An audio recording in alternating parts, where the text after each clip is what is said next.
unforgettable? Illuminating. Incredibly challenging experience. Exciting. Advocacy. Yeah, advocacy. It's an advocacy platform, 100%. There were incredibly important issues, very strong personalities, tremendous stakes for the things that we were doing. And it seemed that there was a lot of suspense about how things would work out at meetings and between meetings. So I think, yeah, it was exciting. Transformational would be the answer because it shifted the entire way that I look at higher ed and its operation.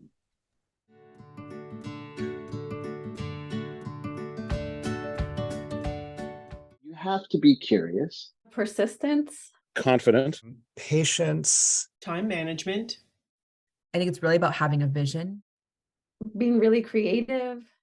Energy and ability to commit time and attention. Kind of just not being afraid of your own voice. Courage. Empathetic, because they're dealing with nearly 200,000 students in the UC system, tens of thousands of employees, tens of millions of Californians, all of whose interests they have to represent. Curiosity, I think, is going to be useful for any student regent because you don't know. You can't know. Most people don't know, right? Like the bureaucracy is deep. The history is long. The relationships are necessary.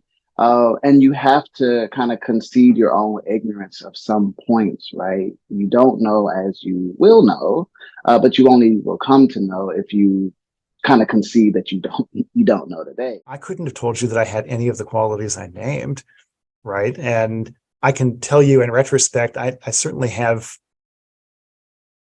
identify ways in which I was not yet ready for the position, even at the end of my term. And yet there were things I did, risks I took, ways in which I learned quickly and then did the new thing that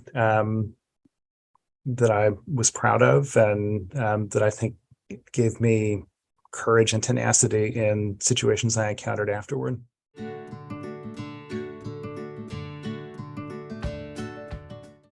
I was 18 when I was picked as the student regent designate. I think I am still the youngest person to have served in the role at the time of my service. And I had no experience that would help prepare me very much for the role. I'd agitated for the position, so I understood what the position was about. And so I pretty much hit the road. I hit the road running. I was a designate, I guess, March, April, May, and June for 4 months. And the designee time period may be longer now, I don't know. But I was a designate for 4 months where I didn't really say anything. I just sat and listened. And then by the time my term actually started, I was ready to go. And the big first issue was standardized testing. So I got to sit and watch the student before me and learn how she worked with the board. She taught me to be well prepared, to do my homework.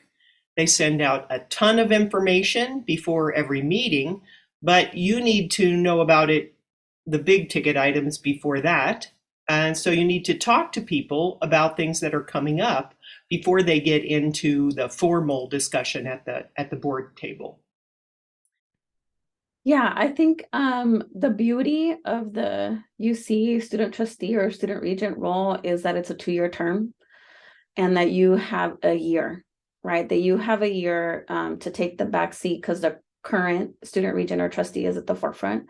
So they're also kind of like coaching and mentoring you, and you have a year to kind of like see the lay of the land.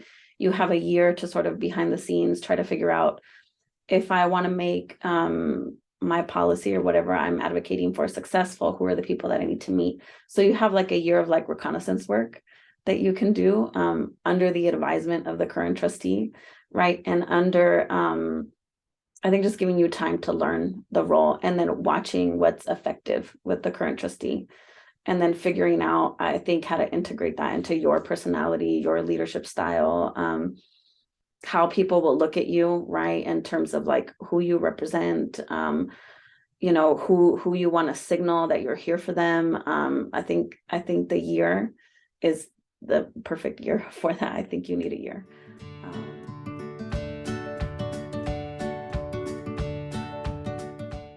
Right. So the ideological issue was, what is the role of the student region? This could be understood through like, you could do some modification of nominals, right? Are you a student regent insofar as you are a regent to the students? Or are you a student regent so far that you are a student who is a regent? And so there's not consensus across the university as far as what that is. The students themselves more or less think that you're their regent. So you're like their liaison to the board, more or less. And if the board is strong, I'm biased, but if the board is strong, they will affirm you as a regent, not a mitigated regent, not a baby regent, not a transitional regent, as a regent, right? If the board is strong, I think weak boards would kind of draw those distinctions. When I served, so I was the 12th, which meant that there were people on the board who were around at the time that the position was established. And not all of them were enthusiastic about the idea. And in fact, throughout my term, and I think for some time past it, there was talk of, are we going to continue to have the position? It wasn't even about, are we going to add a new one, right? It's, should we even have one? And so I knew I was always operating under the threat that if I made a big misstep and gave people enough of a reason, they might remove the position entirely. So obviously the other regents didn't have that same kind of constraint on their actions.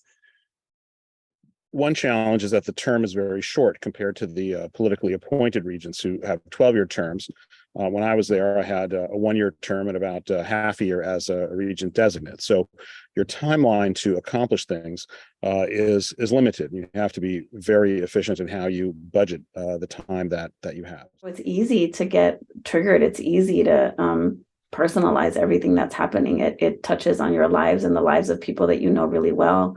But for those that can have a little bit more distance between the trigger and what's happening, your mind can work much more quickly on finding a solution. You're already kind of battling this idea that you have to prove that you know something or feel like you have to prove that you know something because you're surrounded by people with PhDs. The members of the board who are appointed by the governor and confirmed by the Senate, these people are by definition, have come to the attention of the governor of the state of California, whether that's through helping them on their political campaigns or becoming prominent in some field or another. These are very accomplished, mature people. And if you are a student, you are at the other end of your career. And so they just tend not to take you that seriously. You don't have the experience, you don't have the kind of achievements that they may believe they have, and so they tend to take what you say less seriously, and so you have to earn the respect and attention in a way that these other people on the board don't have to do. But there's also this other hand of it where you are not always going to be the expert in everything. I didn't know everything about vending machines, but I kind of had to learn, right? Like I didn't know about building codes or how, something like CEQA works. I had to learn. And so a lot of it is just, you are week by week learning all these new topics and figuring out what your opinion is on them and whether you want to vote yes or no. And does that salary increase make sense? And it's like, these are the things that you don't have to think about as a student per se, but you do as a student regent. Other regents would talk about the difference between being a student representative and a trustee. And for the ones who were skeptical about having a student regent position, especially, but I think for pretty much all of them, the idea was all of us are here to represent the citizens of the state of California. None of us is here to advocate on behalf of a particular constituency, but the value of having a student on the board is that you are bringing a student perspective, which the board would otherwise lack. At the time, I found that frustrating because it was meant to silence me and make it difficult for me to represent the concerns that students would share with me and that were affecting their experiences.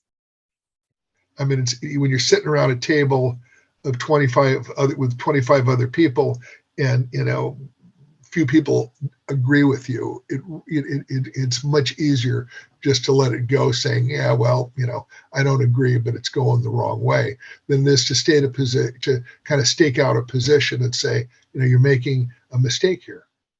Sometimes you have to play a long game.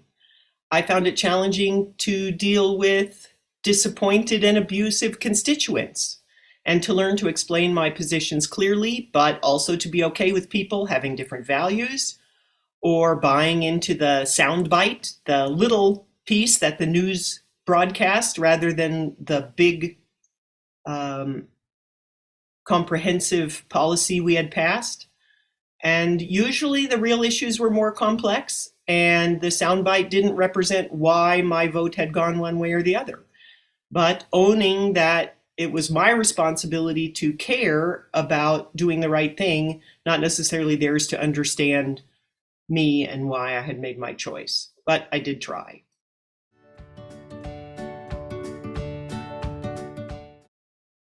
It is important to human dignity that people are represented in the processes that are going to affect their lives and their futures. So symbolically, it was important, and I think important for both the Regents and the citizens of California, and for other students to know this is a process in which we are participating. We are not a voting majority. We don't have control of all the outcomes, but we are in the process at every level, including the final decision-making level. It adds credibility to the institution if students are involved, at least in a symbolic or structural or small way, at the highest levels of university policymaking and administrations. We have so much insight into what these policies do and how they look day to day, right? You might think that a certain policy looks good on paper, but then in actual practice, it's not affecting us correctly. It's not doing what it's supposed to be doing. And, that's not even considering that you didn't mean for that harm to happen, right? But we're coming into the space and we're letting you know this harm is happening. And if you just change a couple words around, that harm doesn't have to be there anymore. And it's like opening this whole new door of light for the people who are on these boards, and being able to catch those things and being able to tell them, what is it like being a student during the pandemic? What's going on? What are students struggling with? And, it's hard when there's a pipeline and it's hierarchical and you have this big board and they have a million employees in between, and then you get down to the student level. It's very hard to get those issues to come up and for us to fix them. And so it's most efficient if you have somebody who is a student on the board, especially if you have multiple, because the thing is, even with a student on the board, it doesn't mean that you're representing all the different kinds of students that we have: disabled students, Black students, Pacific Islander students, right? You want to get as much diversity as you can to make sure that everyone's being represented. The board gets a perspective that they would not otherwise hear. I mean, that's very, very valuable. I mean, I think there's 26 members of the Regents in California, last count. Have to one voice stating a perspective of somebody who's 50 years younger than most of the people on the board, and kind of a fresh perspective and a perspective of someone who's going to school, I think is invaluable. Some folks have been out of school in the college environment for a really long time, and it's changed. It is not the same. It just isn't, right? The type of issues that we're talking about, the diversity of the state of California, how the conversation we're having around basic needs. We've been at the forefront of serving undocumented students in a lot of different ways. The landscape and the lexicon that students are using with respect to their identity, to their rights, to their humanity, right? And how they receive dignity. I think that those things are different. And some people have been really far away from the conversations for a long time. And the student trustee helps kind of bridge the gap, I think. And it's important that that student be there. And we get to have two, right? Even if the other person is not voting, the influence that you get to have with respect to the experience of students on the ground is really important.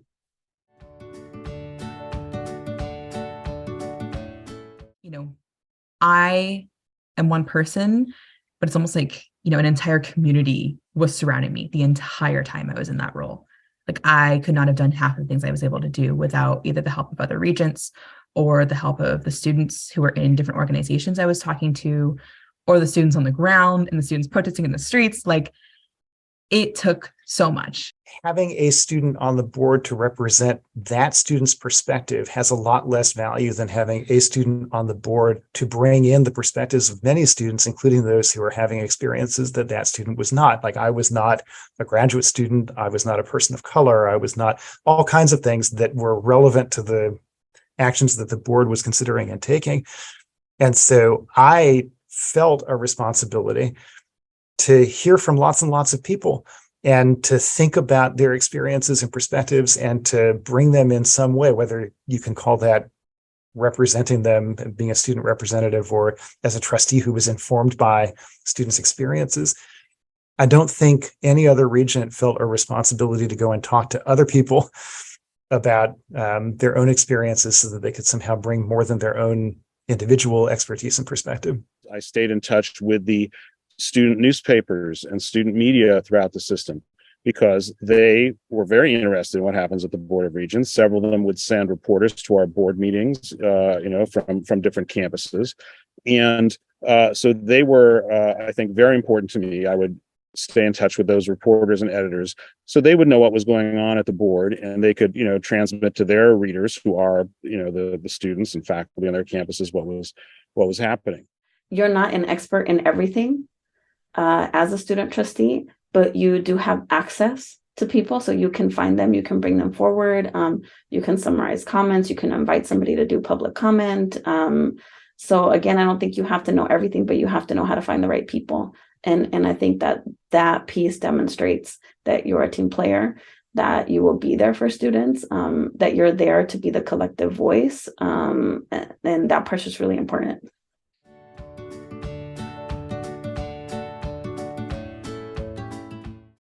In the years leading up to the start of my term, one of the big issues among student activists across the University of California was the university's financial relationship with companies doing business in South Africa under the apartheid system.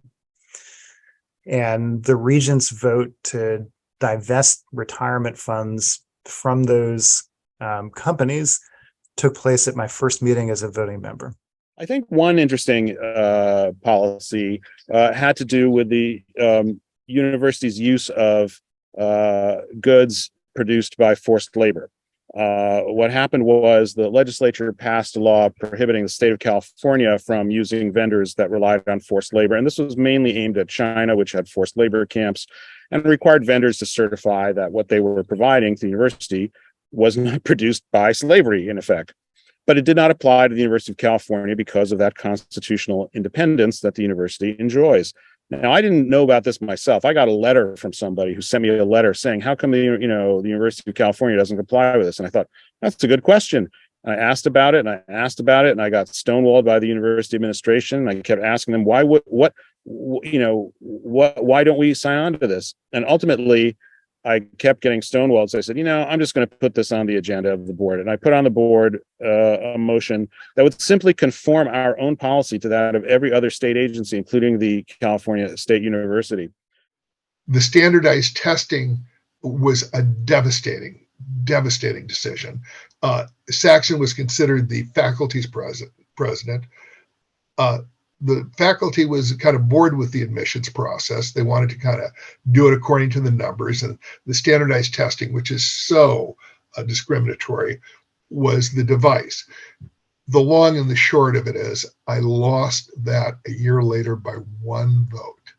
Pages of the calendar flip by, and Atkinson becomes president of the UC, and he's a psychometrician. And he takes the SAT group, the ETS, the group that puts together the SAT, to task and gets a lot of reforms. So I sent him a copy of the op-ed piece I'd written years ago, and he sent me a little note saying, "We think along the same lines. You were just 25 years ahead of me," which was, it was nice to see. And now that they've totally dumped it, I think that my perspective back then, which started out, I had 6 regents on my side, and I got it up to 11, was just validation of the fact that my perspective was correct. I guess the thing I'm most proud of from my time on the board was increasing need-based scholarships and non-traditional student support to increase the enrollment and success of underserved students. Of course, this is also the big thing that got me in hot water with the students because I voted to raise their fees. When I joined the board, I believed, like many students, that low fees would be better for low-income families to be able to send their kids to UC. However, when I got access to the data, it turned out that although our fees were low when I started, because we were coming out of a period with a lot of state support, our students were still more rich and privileged than the population in general, by a lot. So something was off. Low fees clearly weren't the answer. They disproportionately were favoring rich families. So when I was there, it was a time of falling state support for the university. And the option that we as a board could make work was to increase student fees and use those fees from well-off students to provide need-based aid to offset the fees and to help students from poorer schools succeed next to their more privileged peers. Over the 4 years after my regency, significantly more low socioeconomic status students matriculated and graduated than had under the low fee model. So I felt vindicated. Formally, the provost early on at the time, Amy Dorr, invited me to be a part of the professional degree supplemental tuition policy. So something that we put on the board agenda, which was really just cleaning up the process for professional development programs to charge supplemental tuition, how they do it, whether they have the right to do it, first of all. Then second of all, the fact that it should be focused on the diversification of the student body and not just you sort of making extra money. So the policy is very carefully worded, right, for sort of some things to be emphasized and pushed forward. But at the same time, you know, campuses do a lot of workarounds too, right? So I think that that was an attempt to kind of like tidy up that process and advocate for the care for students to be taken seriously, for the types of services that are provided to students to be taken seriously, for that money to actually be used for their professional development purposes. So there's that. I got roped into that very, very early on. Thankful to Amy for that because it allowed me to see a policy unfold from beginning to end. I love that we got the basic needs committee kind of report done. So I was able to kind of take that across the finish line. I by no means started that. Devon Graves, you know, made the argument, argued for a student to lead that special committee on student basic needs, and then was maybe the first or at least one of few students to chair a Regents committee in that regard. And he did that first, and Haley Weddle followed in his footsteps and chaired that committee as well. Lots of great meetings, lots of great, you know, contributions, hearing from a lot of different constituency groups. And then, you know, I chaired it as well after that and was able to kind of finalize that and get that done. And that, in addition to the other advocacy to the state, got millions of dollars from the state in ongoing funds to fund an initiative that was not even a concept a few years ago, right? The idea of basic needs.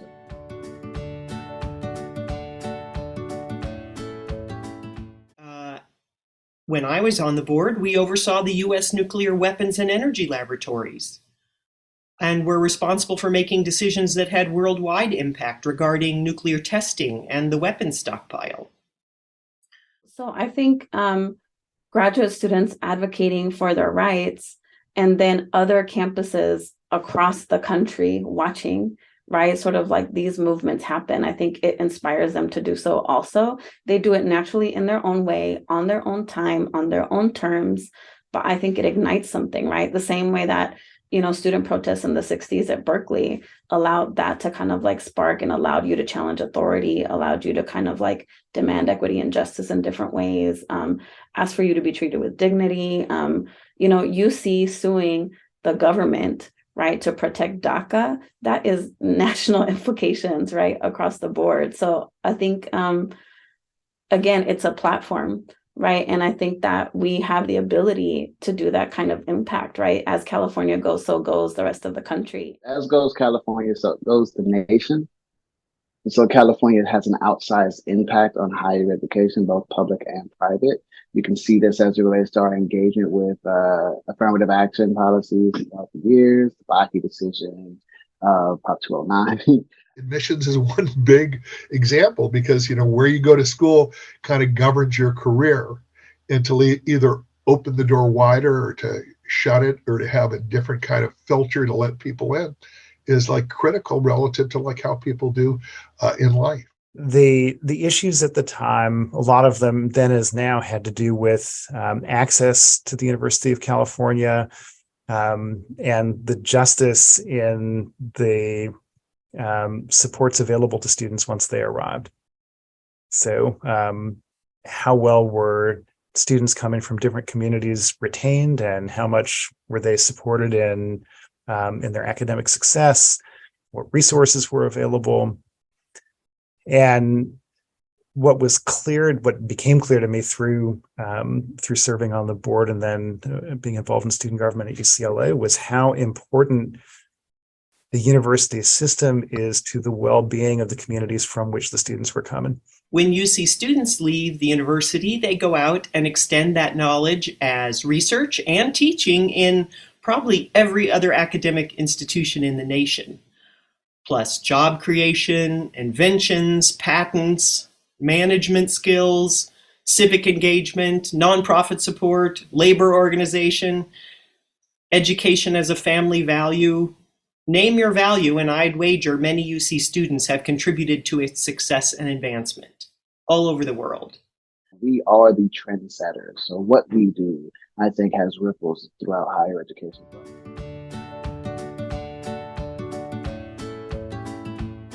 Board was. I mean, we were agitating for it as an undergraduate. So to see it come to fruition was an incredible thing. And to actually be selected after going through the process was, incredible. It's exciting and it's daunting, right? It's this kind of like cream of the crop of people that have done really amazing things, right? There's a journalists in the midst, there's senators in the midst, there's people who run nonprofits in the midst, lawyers, like higher ed professionals like myself. I think professors, there's other professors, me, of course, and well with others.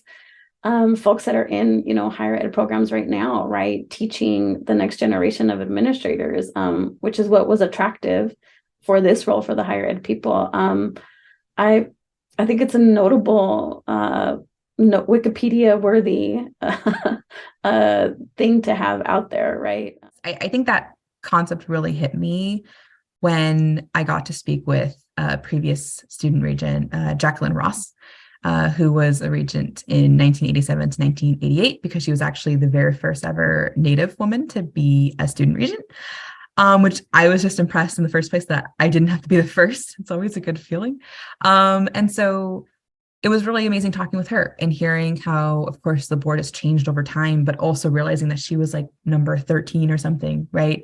And realizing how that really wasn't that long ago, and that this institution isn't actually like us being students in this system. Our role as regent is not that old, but it also means that for a certain number of years, there was no student in this role. And so it's really incredible to me seeing the change over time, right? Because I know we started off with, maybe not having as much time on the board or picking only undergraduate students or whatever it might have been. But over time, we begin to open and open and open. And it becomes less of this like cute student role or whatever that's very performative, and it becomes a really powerful space. And so I'm very lucky to have experienced it in the powerful space that it was, because that means I got to do a lot more. And I can thank all the people that came before me for opening the role in that way. I'm humbled by it. Again, I think of it as, I had the great ability to, to use another metaphor, to kind of punch above my weight in order to be at a table like this, to sit across people like this, sometimes literal billionaires and just super successful people in life, influencers on the state and national scale, international scale.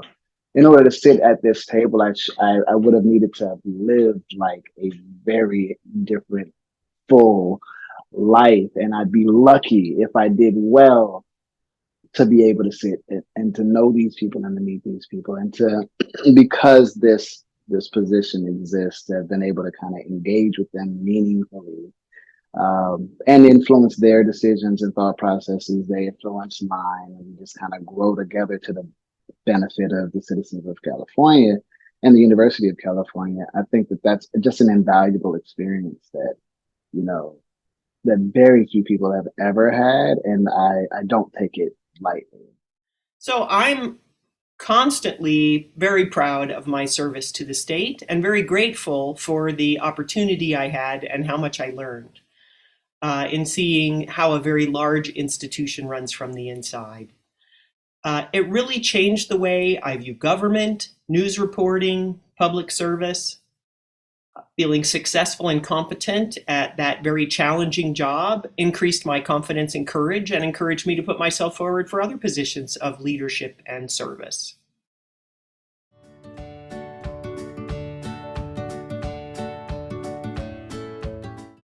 Everything has changed with respect to my leadership style, my advocacy, my political navigating, is that a guideline or is that a policy?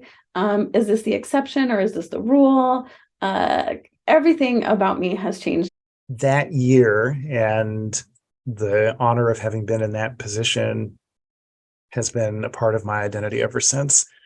I couldn't even begin to describe how enormously that experience shaped my understanding of the way things work and the way people behave and the way power is exercised in an institution.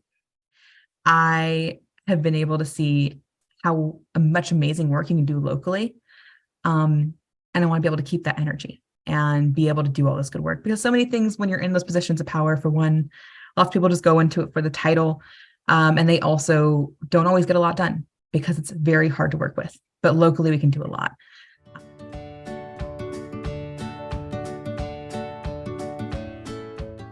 Be curious and be bold. Take your shot. Study the institution itself. Be prepared if you want to do the job correctly. Be persistent. Apply, and if at first you don't succeed, ask for feedback about what you can do better and try again. I think one of the things that comes up for a lot of students is like, what is your like platform? I'm going to give you an answer to your question, but I don't know. I have no idea. I don't know what's possible. I can tell you what I like and what I think my general trajectory is, but you'll respond to the crisis that comes to you, right? Like, we didn't expect cola, we didn't expect COVID. You just need that vision, and you need to be able to get that vision across in your first interview, on paper, in your resume, when you're writing out your essays. Like, you could have a student that has absolutely no leadership experience at all, but if they can tell me what their vision is and they have all these unique, actual, like, tangible ideas that they want to bring to this space, and I can see that in them. I mean, I'm not the one who looks at these applications, but I do know the people who do. And that kind of thing is so appreciated. And it's more than a lot of people who have those titles and backgrounds can do. And so I would just first tell them to never discount themselves out from the process of even applying and trying to do it, because it's absolutely possible. You need to be very well informed. You need to be bulletproof. So when you speak credibly. I think that somebody that's going on the board has to be prepared to kind of go against the grain if that is, the proper position to take. I think it's worth it to do. It's difficult. Takes a lot of time. Sometimes quite frustrating, but it is worth it. You should do it. So if you have the opportunity to do it, and I'll also say, I'm interested in having everybody be engaged at multiple levels. There's like one president, there's so many other people working. And a lot of times those people who are doing that work can make a bigger change in your local level than you can from the top spot, right? So if you're interested in civic engagement, in advocacy in higher ed spaces, get in where you can, right? Like, if that's, joining your local community organizing organization, you're maybe an affinity group locally, right? Going system wide through UCGPC for us California folks. If you wanted to do local level political engagement and advocacy, right? Find an assembly member who's maybe chairing a higher ed committee and see if they need staffers for work. Like there's so much that can be done. You don't want to graduate and, oh, I always wanted to do this thing, but I never tried. No, I don't. I tell people, like, please don't leave the university with that thought, right? Like, take your shot. Because again, it's a platform, it's visibility. Maybe it doesn't end up in the student trustee role, but a ton of folks might see leadership in you for other roles, right? And you might get, boosted up on your own campus. You might get boosted up by some of the people that you interviewed. It might have professional, consequences later that are really favorable for you. So, I just tell folks, like, take your shot. The student regent position appeared to me as a UCLA sophomore as this thing that had always been, and it was impressive and important, but it was also just sort of a given. And no, it turned out that not that many years before, there had been this big fight and that had resulted in its creation, but that there were these commitments and concerns that students had at the time. And so taking all that in, like, I think what you have to do in one of these positions is accept that you are entering the stream of history. And that means like catching the current and feeling yourself as a part of it and not an outsider to it who's going to witness it or jump in and jump out, which I actually think it's, I would say that's exactly true of civic life more generally. If you think what you're doing is sort of playing a game for a time, then your experience is going to be fundamentally different than if you accept, no, this, even though there are things that happened before I was born, they were real. And what I can do now is enter into history and start to create it.